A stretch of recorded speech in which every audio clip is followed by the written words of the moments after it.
So let's talk about the tipping point in board gaming. And I feel like we might not have crossed that line yet, but it's really, really close. And is it in the best interest to cross that line? But ultimately, once it happens, it happens. Okay, Fritz, what is the lead-in to this? Well, the lead-in, I was finally able to secure a copy of Nemesis. And truly, it was everything I thought it would be. Quickly, it's vaulting up to my top 10 board games titles in my collection. And that's not just like it's new, it's pretty, it's shiny. 4 out of 5 things, it just hits and it works perfectly. It works and fits perfectly. And I'm playing Nemesis and I'm thinking to myself, well, this is like really raised the bar, board gaming bar, in so many areas. I'm not talking about like survival horror, aliens on the spaceship, necessarily the narrative of the theme, but how it's played, how it's presented, and everything. If they could do it with Nemesis for the price point, because the price point's a little higher than some other big box core games, but not by much. It's not like you're buying in $300 or $400 for core Nemesis, and other board games are like $100, $150. So if they can do it, you know what? Everybody else can do it, and I think it's going to pull or push it along. Kind of like the idea when you used to have to pay for bandwidth on your cell phone, and you had a data plan, 250 megabytes, a gigabyte, whatever, and now it's just like as soon as it went to unlimited, and one carrier went to unlimited, everybody has to go unlimited. As soon as one switches, what was a novelty or something that's very, very rare quickly becomes the standard. All right, what do I mean by that with Nemesis? Well, you open the box, and again, I'm going to talk about the theme a little bit, but it's really beyond that theme, because you can be into different types of themes. Sci-fi, survival horror, alien type thing might not be your thing, but using it as that framework, using it for what it represents, amazing miniatures. Amazing, amazing miniatures. The details, and we're not just talking boutique miniatures. There are some games out there that they give you 3 or 4 characters and one large boss miniature. Because they're only producing 5 or 6 miniatures in the set, they might be higher quality compared to, say, something like Zombicide Black Plague or Zombicide Invader, that the detail is much less because they're, and not that the detail's bad, I have those titles in my collection and I enjoy playing them, but when you have to push out that many miniatures, when you're pushing out that literal bucket load of miniatures for that price point, yes, quality is going to have to be a little bit less.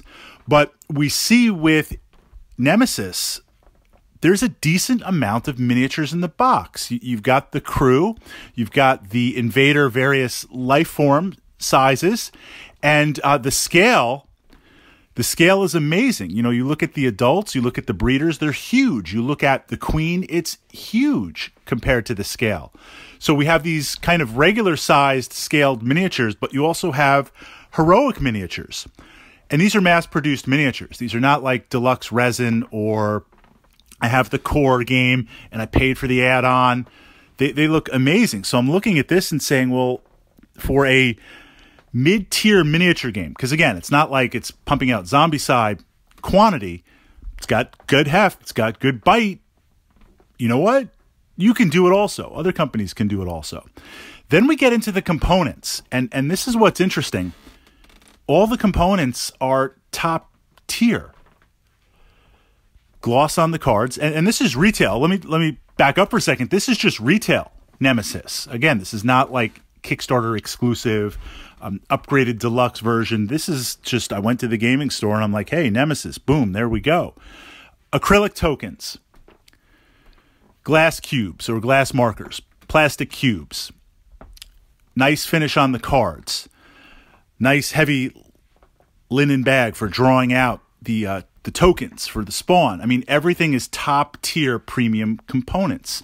Acrylic, plastic, the tokens that are cardboard, somewhat minimal, as in most of it is plastic and acrylic and upgraded.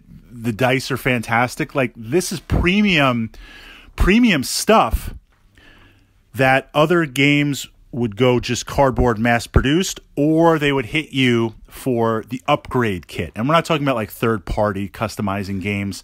An example again, like Zombicide Invader, you have the core with the cardboard, and then you pay for the upgraded acrylic token kits. Well, Nemesis is everything right in. So you're unpacking the game, and everything just screams quality. Everything screams upgrade. Everything is premium. I'm looking and saying, this is retail. Why can't others do this now in 2021 or 2020 when it officially released retail? And then we get to storage. Now, saying that I know is like kind of hard because games have different storage requirements, and what I'm going to contrast it with, I love Gloomhaven. I'm gloomy all the way. And I understand the bulk of what Gloomhaven had to do to keep costs down and put it in the box, but I think it's a perfect example. Games that are designed that there's no storage solution, or the storage solution is a bunch of Ziploc bags thrown in the box. Gloomhaven, no storage solution, minimal. Maybe something a little bit closer, fairer. Titles that I enjoy. Runebound, Fantasy Flight Games. Take out the insert. There's no storage solution offered. We jump into Nemesis. Everything has a spot. It's got the injected molded places for the miniatures, for the cards, for the tokens, for everything. There's a cover piece over it that says Nemesis. And I'm looking at this and saying, if you're a completionist, if you're crazy, I just saved another $100. That's a side rant. Fritz, what do you mean you saved $100? Well, you buy in for something like Gloomy, $100, and that's a great price. That's a fair price for the longevity of play and the components. Assuming you don't do a DIY solution, you hop over and buy the storage solutions for it. That's $100. It's almost like, look, I can buy an extra copy of Gloomhaven, park it in the back of my gaming closet with Dark Future and Space Fleet, and pull it out in 20 years and like have a new copy to play and to explore. If I have the choice, I'd always rather get a second copy or another title. Why am I paying for a storage solution that should have existed in the first place? Or in the case of something like Fantasy Flight Games, you flip over the insert and it's kind of just a mess. So everything fits perfectly. And not only in terms of setup and breakdown and transportation, but I find I can pop out the two inserts full of everything, put them next to the game over on the side, and I've got like a little command area to pull out tokens as I need them, spawn invadei as needed. Like, it works. And again, if this is standard retail out of the box, come on, guys, the bar's been raised. Like, this is where we are. And to take it one step further, there's even room for the sleeved cards if I wanted to go in that direction and kind of from that perspective. So you built an amazing insert knowing that some of us out there that are kind of a little crazy like that, this is how we're going to be able to sleeve the cards and have them put in. So I wonder if that tipping point has reached or been reached, because something like Nemesis is presentation engineering. I feel like it's like some sort of German engineering or something there with regard to it. Why can't anybody else do this? And more I see this is not like 7, 8, 9 years ago. I remember Claustrophobia, the original one, not the 16 whatever reprint. When I purchased that and brought that to the gaming club, people were like, wow, pre-painted miniatures that look really good? Like, that was crazy. What do you mean pre-painted miniatures? What do you mean they come with painted miniatures? You know, the core and the expansions. That was huge. That was a big deal.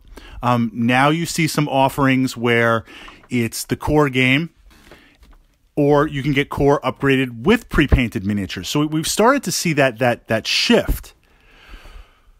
But also with the components and also with other things, I just see that direction going more and more. And it really has me looking more and more. Yes, gameplay is important. Artwork is important. Narrative is important for me. But now I'm finding myself looking more and more and saying, you know, these are titles that I plan to have in my collection for a long time. if the components are premium, plastic, metal, acrylic, hard boards, good printed cards, amazing miniatures, I want to invest in that. I want to throw my dollars at that. I want to throw my USD at that and not have to relentlessly buy upgrade kits and go through that or have a game that just looks like, I guess, what passed for 10 years ago doesn't pass anymore. The hobby has evolved. Your thoughts on that and your thoughts on this shift moving to premium components?